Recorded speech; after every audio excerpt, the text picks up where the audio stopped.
actually don't see any YouTube videos that warn people against skipping any of these milestones. A lot of them just show, here's 3 exercises, here's the 5 exercises you should do for Quervain Tenosynovitis, but they don't tell you have to hit these milestones. Today I want to talk about the phases of thumb strengthening for Quervain Tenosynovitis. Phase 0, which is when you just hurt your thumb.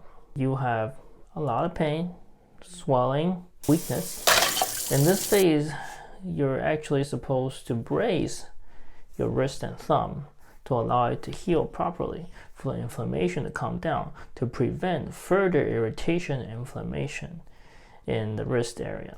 In this phase, you're supposed to do no resistance, no strengthening. The most amount of movement you're supposed to do is range of motion. Bring your thumb out and in, out and in. Gentle range of motion. And after you do this exercise, you're supposed to ice the wrist to calm down the irritation and pain that occurred during the exercise. Do this for at least 1 month. Another thing you can do is to move your thumb joints, your IP joint, and then knuckle right here. So you can do that. No resistance. You're not going to push your thumb against anything at all during this time. Phase 1 of thumb strengthening. During this phase, you're still not supposed to move against resistance. You can try to bring your thumb out on its own. And if you can do this, great. If you can't do this because of pain or weakness or both, that is normal. So what you can do instead, if you cannot bring it out actively to the end of the range, is you can bring it out with assistance and try to hold this out position.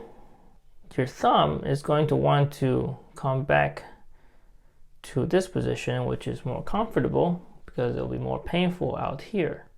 But you'll bring it out with assistance, hold it there for a couple of seconds, and then relax and repeat for a couple times. Probably you will have more pain after 2-3 repetitions.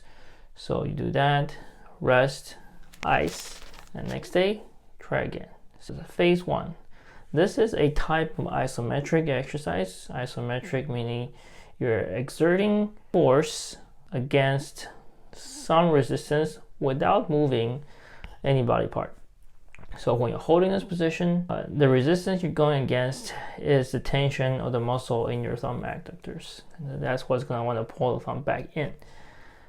So you hold that, and that will strengthen the thumb abductors, muscles and tendons that are in charge of bringing the thumb out. Phase 2, you can do active thumb abduction, and more of this. You can increase your repetitions, you can increase your frequency. Please note, when you do this exercise, it is a good idea to block your wrist against a surface like a wall, and you bring your thumb out.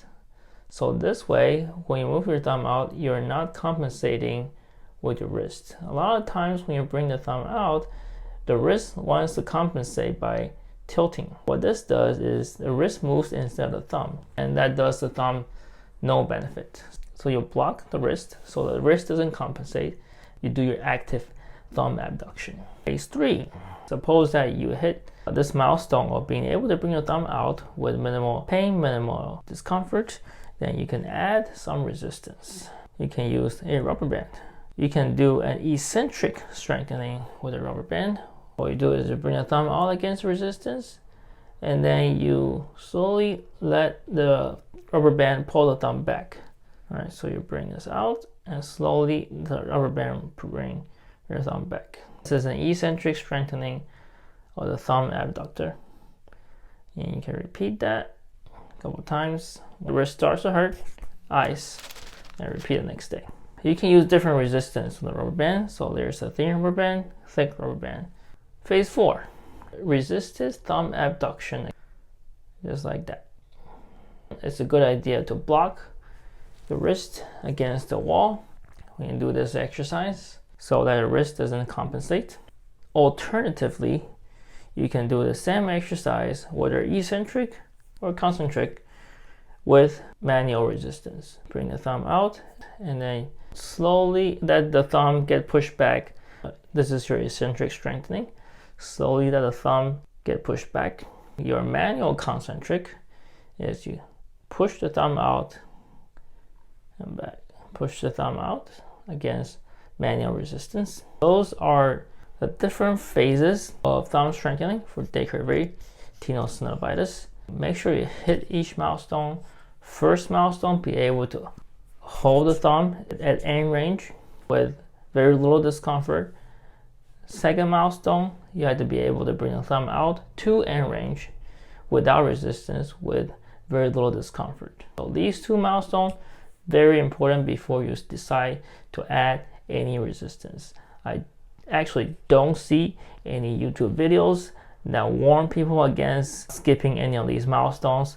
A lot of them just show, here's 3 exercises, here's the 5 exercises you should do for Quervain Tenosynovitis, and here's the rubber band, do this, do rubber band, do that. But they don't tell you have to hit these milestones. You cannot skip any of them, because if you can't get your thumb to end range and you start using resistance, that only strengthens your thumb in limited range, and that does not help you in a lot of daily tasks that you need to do when you open your thumb.